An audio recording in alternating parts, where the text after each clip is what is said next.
So mga idol, at eto na po.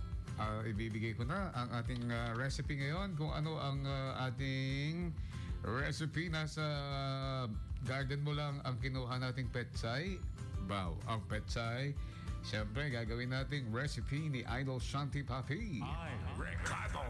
Ito na po ang ating Ricardo ngayon. Meron akong petsay. Tapos bumili pa ako sa palengke ng giniling na karne. Lovely Martin, Philip Castro Sel sa Silver Touch Flower Shop. Nga ni Valentine's Day yan si Sir Philip, ha?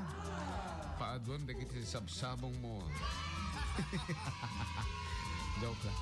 Alright, pero totoo yan, ha? Yung mga taga Silver Touch Flower Shop, magandang araw sa inyo lahat. Happy birthday to my one and only son, Engineer Giancarlo G. Batoon. Happy birthday.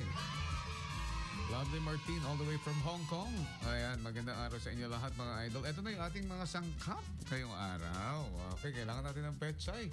Kung walang kalabasa, pwede rin yung tinadtad na yung ating ground pork at saka sibuyas, mantika, tubig. At kailangan din natin ng toyo. And ito na kung paano gagawin. Siyempre, mag-isa na tayo ng bawang, sibuyas at yung ating ground pork. At pag nagisa-gisa na natin yan, siyempre, lagyan na natin ng kalabasa, pampalinaw ng mata. Yan ang sinasabi ni Lola, di ba? Para luminaw ang iyong mata, kumain ka ng kalabasa. At para mas bongga ang araw mo, kumain ka rin ng pechay. Ito yung sahog na pechay. Sahog, kahuli-hulihan na lang yan na pwede natin isahog. Ilagay para hindi mo overcook, idol. Pag luto ng kalabasa, ilagay na ang pechay. Hiwa-hiwa. Ay, hindi na. Halo-halo na.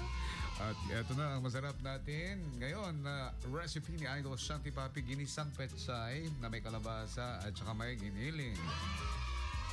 Oh, yan ang bago, ano? Ngayon, di ba? Bagong taon. Alright, mga idol. So, maybe tomorrow na natin i-start yung ating pamimigay na load. Alright? Para magawan pa natin ng mga iba pa. Mamimigay tayo ng electronic load, mga idol. Shout out ko rin ang Jacob Online Shopping. Di ba, Marriage Integration dyan sa may Bari, Lawag City. At saka dyan sa may basement na Lawag City Commercial Complex.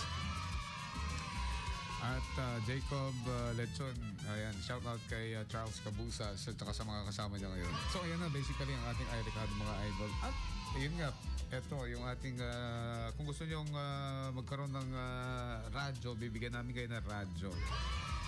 Mamimigay kami ng radyo ngayong January in line with our January 16th anniversary. Ilang taon na nga ba ang IFM? Oh, sa darating na January 16. Oh, yan ha, mga idol. Pahapyaw lang yan. Pero magkakatotoo talaga. Maraming salamat kay Ma'am Mary Jane Figuracion sa may Jacob Online Shopping. Magandang araw po sa inyo lahat, mga idol. Sa lahat ng mga namamasadang tricycle drivers, Egypt tuloy. Modern Jeep. Ayan. At saka yung mga yung mga tricycle drivers no adla na bati ti pasahero yo mayo ipanlat ito IFM para ibagatay mo kano isakol tayo sa akin bagi cellphone, wallet, mga documents at iba pa. Ayan mga idol, para hindi mo makalimutan isulat mo, idol. Talagang minsan kasi nakakalimutan na natin, ha? Huwag lang makalimutan ng oras. At ay oras 11:33 sa IFM.